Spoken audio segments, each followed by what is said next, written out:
O assunto agora é sobre dízimos. Velho Testamento, Malaquias, capítulo 3, versos 8 e 10. Roubará o homem a Deus? Todavia vós me roubais e dizeis: em que te roubamos? Os dízimos e nas ofertas alçadas. Trazei todos os dízimos à casa do tesouro, para que haja mantimento na minha casa.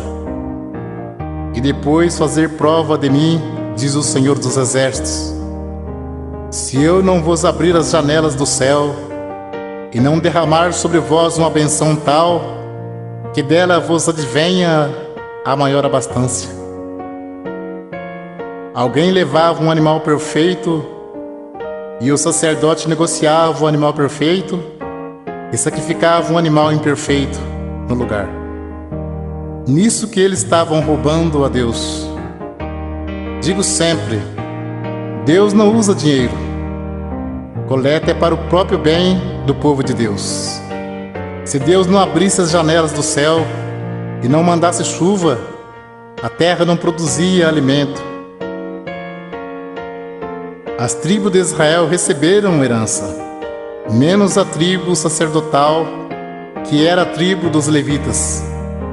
Eles não receberam herança, então eles recebiam parte do dízimos para se manter.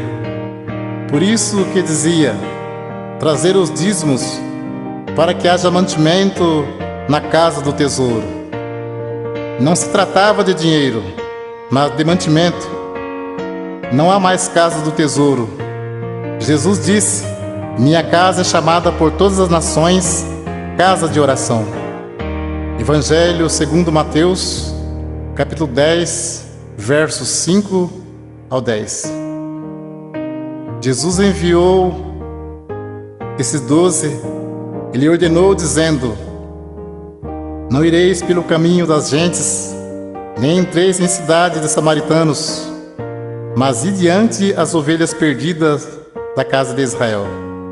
E indo pregai, dizendo, é chegado o reino dos céus. Curai os enfermos, limpai os leprosos, ressuscitai os mortos, expulsai os demônios, de graça recebestes, de graça dai. Não possuai ouro, nem prata, nem cobre em vossos cintos, porque digno é o operário do seu salário. Nem alforje para o caminho, nem duas túnicas, nem alparcas, nem bordão, porque digno é o operário do seu alimento. Podemos cumprir com alegria a missão de anunciar o Evangelho da graça.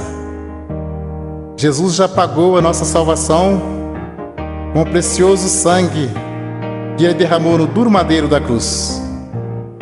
Enviando o apóstolo disse, de graça recebeste, de graça dai. Não precisa explorar ninguém. A parte material, Deus tudo provê na nossa vida.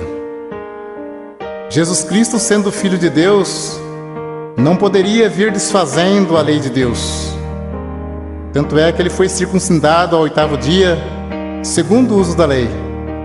Foi levado ao templo para ser consagrado, segundo o uso da lei. E cumpriu celebrando a última Páscoa. Então ele cumpriu a lei e trouxe a graça. A lei e os profetas duraram até João. A graça e a verdade vieram por Jesus Cristo. Hebreus capítulo 7, versos 9, 18 e 19. E para assim dizer, por meio de Abraão até Levi, que recebe dízimos, pagou dízimos, porque o precedente mandamento é abrogado por causa da sua fraqueza e inutilidade. Pois a lei nenhuma coisa aperfeiçoou, e desta sorte é introduzida uma melhor esperança, pelo qual chegamos a Deus. Hebreus capítulo 7, versos 12, 13 e 14. Porque mudando-se o sacerdócio, necessariamente se faz também mudança da lei. Porque aquele de quem essas coisas se dizem, pertence a outra tribo, da qual ninguém serviu ao altar, visto ser manifesto que nosso Senhor procedeu de Judá, e concernente a esta tribo, nunca Moisés falou de sacerdócio, porque dele assim se testifica: tu és sacerdote eterno, segundo a ordem de Melquisedeque. Jesus procedeu da tribo de Judá e não da tribo de Levi, que era a tribo dos sacerdotes. Então, se muitos espertalhões pregam que tem que pagar dízimo hoje, por que eles não se preocupam em cumprir mais algum mandamento da lei? Porque o assunto deles é só dinheiro. Procura enganar, sendo que dízimos era para que houvesse mantimento na casa do tesouro. Muitos querem tirar proveito para ganhar dinheiro, dizendo: digno é o obreiro do seu salário. Mas isto é mesmo que dizer: digno é o obreiro do seu alimento. O apóstolo Paulo disse em Atos capítulo 20, versos 33 ao 36: de ninguém cobicei a prata, nem o ouro, nem o vestido. Vós mesmos sabeis que para o que me era necessário a mim e aos que estão comigo, essas mãos me serviram. Tenho-vos mostrado em tudo que, trabalhando assim, é necessário auxiliar os enfermos e recordar as palavras do Senhor Jesus, que disse: mais bem-aventurado coisa é dar do que receber. E havendo dito isto, pôs-se de joelhos e orou com todos eles. Mas o assunto viver do Evangelho era alimento, e não receber dízimos. Para você entender mais fácil, os apóstolos poderiam viajar em missão e ficar na casa de alguém não crente, e ali se alimentar por alguns dias. E como Deus estava chamando também pessoas pobres, em vez dos apóstolos pedir dinheiro aos novos convertidos, eles os ajudavam. Vamos ler aos Romanos capítulo 15, versos 26 e 27. Porque pareceu bem a Macedônia e a Acaia fazerem uma coleta para os pobres dentre os santos que estão em Jerusalém. Isso lhe pareceu bem,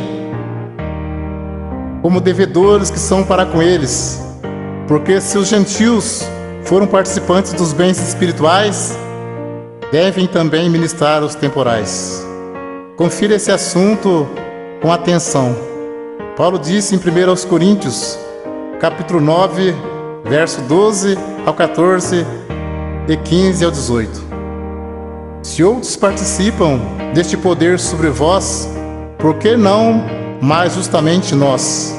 Mas nós não usamos desse direito, antes suportamos tudo para não pormos impedimento algum ao Evangelho de Cristo.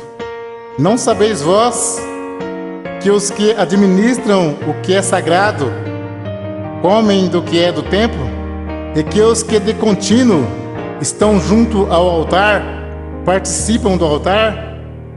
Assim ordenou também o Senhor aos que anunciam o Evangelho que vivam do Evangelho. Mas eu de nenhuma destas coisas usei, e não escrevi isso para que assim se faça comigo, porque melhor me fora morrer do que alguém fazer vã esta minha glória. Porque se anuncio o Evangelho, não tenho do que me gloriar, pois me é imposta esta obrigação. E ai de mim se não anunciar o Evangelho. E por isso, se eu faço de boa mente, terei prêmio. Mas se de má vontade, apenas uma dispensação me é confiada. Logo, que prêmio tenho que, evangelizando, proponha de graça o Evangelho de Jesus Cristo, para não abusar do meu poder no Evangelho.